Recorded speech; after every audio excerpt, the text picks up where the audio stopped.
तो इस वीडियो में व्यूअर्स मैं आपसे डिस्कस करूंगा अकाउंटिंग फॉर मैनेजरियल डिसीजंस या मैनेजमेंट अकाउंटिंग, है ना, या अकाउंटिंग फॉर मैनेजर्स। तो बात देखिए एक ही है, तीनों सब्जेक्ट के एक ही नाम होते हैं। तो ये एमकॉम में पेपर होता है अकाउंटिंग फॉर मैनेजरियल डिसीजन, किसी किसी यूनिवर्सिटी में मैनेजमेंट अकाउंटिंग अभी भी बहुत यूनिवर्सिटीज़ में है और अभी प्राइवेट में भी था 2 साल पहले तक, और नया नाम है अकाउंटिंग फॉर मैनेजर्स। तो ये पेपर मैं उत्तराखंड ओपन यूनिवर्सिटी का आप सभी के लिए लेकर के आया हूँ। तो आप सबको सबसे पहले मेरा channel study with doctor Pawan ओबैय सब्सक्राइब करना है, और उसके बाद आप बीकॉम 6 सेमेस्टर अनसोल्ड पेपर देखिएगा, जहाँ पर आपको प्रीवियस ईयर पेपर किसी न किसी यूनिवर्सिटीज़ के मिलेंगे आपके एनईपी 2020 के अकॉर्डिंग, क्योंकि फर्स्ट टाइम आपके पेपर होने हैं। तो स्टूडेंट्स को बिल्कुल भी आइडिया नहीं है कि कैसे पेपर आएंगे। तो आपको पैटर्न पर नहीं जाना है, आपको इंपॉर्टेंट क्वेश्चंस पर जाना है कि कैसे इंपॉर्टेंट क्वेश्चन यूनिवर्सिटी पूछती है। ठीक है, तो ये दूसरा पेपर मैं आपके लिए लेकर के आया हूँ। बीकॉम 6 सेमेस्टर 16 पेपर की प्लेलिस्ट में एक पेपर और है, ऑडिटिंग के 3 पेपर हैं, एचआरएम का भी है, फाइनेंशियल इंस्टीट्यूशन मार्केट का भी है। चलिए देखते हैं कि क्या क्या पूछा उत्तराखंड ओपन यूनिवर्सिटी ने।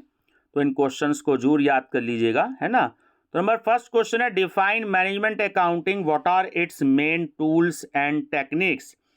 प्रबंधकीय लेखांकन को परिभाषित कीजिए, इसके मुख्य उपकरण एवं तकनीकें कौन कौन सी हैं, है ना, और व्याख्या कीजिए। बड़ा ही इंपॉर्टेंट क्वेश्चन है।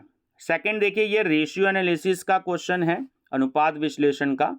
What are the important profitability ratios, how are they worked out, explain and illustrate. लाभदायकता के प्रमुख अनुपात क्या हैं, इन्हें कैसे ज्ञात किया जाता है, व्याख्या कीजिए और उदाहरण दीजिए।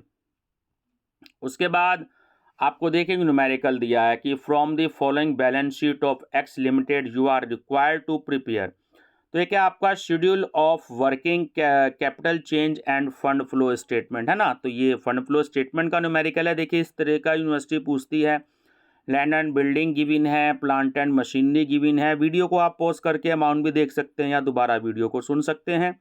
स्टॉक्स है, आपका डेटर्स है और कैश एट बैंक है। देन आफ्टर उसके बाद लाइबिलिटीज़ दे दी है आपको, प्रॉफिट एंड लॉस अकाउंट दे दिया है आपको, आप स्क्रीनशॉट भी ले सकते हैं अमाउंट के लिए, और क्रेडिटर्स भी आपको दे रखा है, मोर्टगेज भी आपको दे रखा है, और टोटल दे दिया है आपका। ठीक है ना।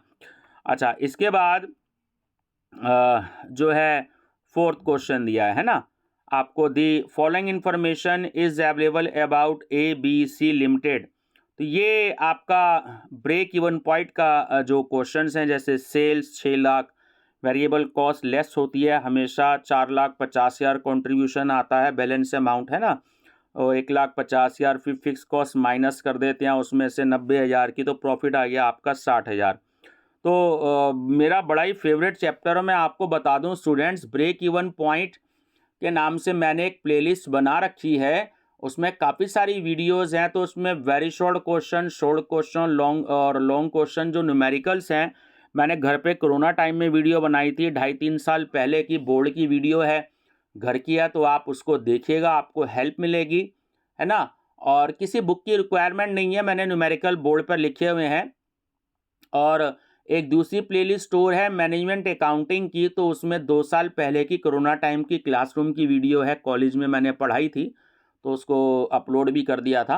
तो मैनेजमेंट अकाउंटिंग में आपको जैसे फ्लेक्सिबल बजट, कैश बजट और break even point, standard costing, तो इस तरीके के कुछ ना कुछ आपको क्वेश्चंस मिलेंगे, तो आपको काफ़ी हेल्प मिलेगी। तो आप प्लेलिस्ट देख लीजिएगा मैनेजमेंट अकाउंटिंग की भी। ठीक है, अब देखिए कैलकुलेट क्या करना है आपको, PV रेशियो यानी कि प्रॉफिट वॉल्यूम रेशियो, और आपको जो है रिक्वायर्ड सेल्स आपसे पूछ रहा है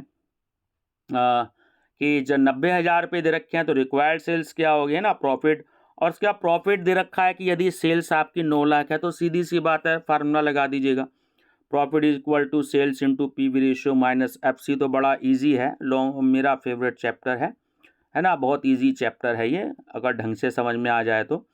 इसके बाद आपको एक क्वेश्चन रेशियो एनालिसिस का दिया हुआ है कि from the following information you are required to prepare a balance sheet, working capital 75,000, reserve and surplus 1 lakh, bank overdraft 60,000, current ratio 1.75, ratio 1 liquid ratio 1.15, ratio 1 और fix assets to proprietors fund ratio 0.75। ठीक है, तो balance sheet आपको तैयार करनी है। उसके बाद देखिए शॉर्ट क्वेश्चंस भी कैसे दिए हैं।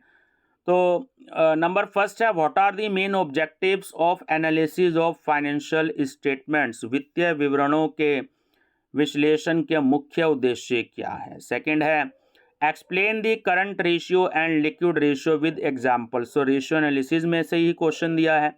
चालू अनुपात एवं तरलता अनुपात की उदाहरणों सहित व्याख्या कीजिए। थर्ड है, explain the concept of weighted average cost of capital. ये आपको नहीं करना है एनईपी वाले बच्चों को। ठीक है, पूंजी की भारित औसत लागत की अवधारणा की व्याख्या कीजिए, नहीं करना। उसके बाद question number 4, discuss important applications of marginal costing in managerial decision. प्रबंधकीय निर्णयों में सीमावर्ती परिव्यांकन के मुख्य अनुप्रयोगों को समझाइए। Question number 5, distinguish between fix budget and flexible budget. बहुत इंपॉर्टेंट है, कर लीजिएगा, न्यूमेरिकल भी आता है। स्थिर बजट एवं लोचदार बजट में अंतर स्पष्ट कीजिए। 6 है, what is cash budget and how is it prepared. रोकड़ बजट क्या है और यह कैसे बनाया जाता है। 7 है, explain the concepts of standard cost and standard costing. प्रमाप लागत एवं प्रमाप परिव्यांकन की अवधारणाओं की व्याख्या कीजिए। और 8 है, what are the advantages of responsibility accounting. उत्तरदायित्व लेखांकन के क्या लाभ है। तो स्टूडेंट्स ये आपको एक मॉडल टेस्ट पेपर है, केवल एक ही क्वेश्चन नहीं करना, वो बिजनेस फाइनेंस में आपका कॉस्ट ऑफ कैपिटल का है। तो उत्तराखंड ओपन यूनिवर्सिटी में वो चैप्टर भी कोर्स में है, तो इसलिए दे रखा है। ठीक है स्टूडेंट्स, तो ये दूसरा क्वेश्चन पेपर है। आपको हेल्प मिलेगी, कैसे क्वेश्चंस आते हैं, पैटर्न पे नहीं जाना। आप वीडियो कॉलिंग अपने दोस्तों को भी शेयर कर दीजिएगा, क्योंकि फर्स्ट टाइम आपके पेपर होंगे एनईपी के अकॉर्डिंग। तो आपको अलग अलग यूनिवर्सिटी के पेपर्स प्रोवाइड कराऊंगा। चैनल सब्सक्राइब कर लीजिएगा। Thank you, best of luck.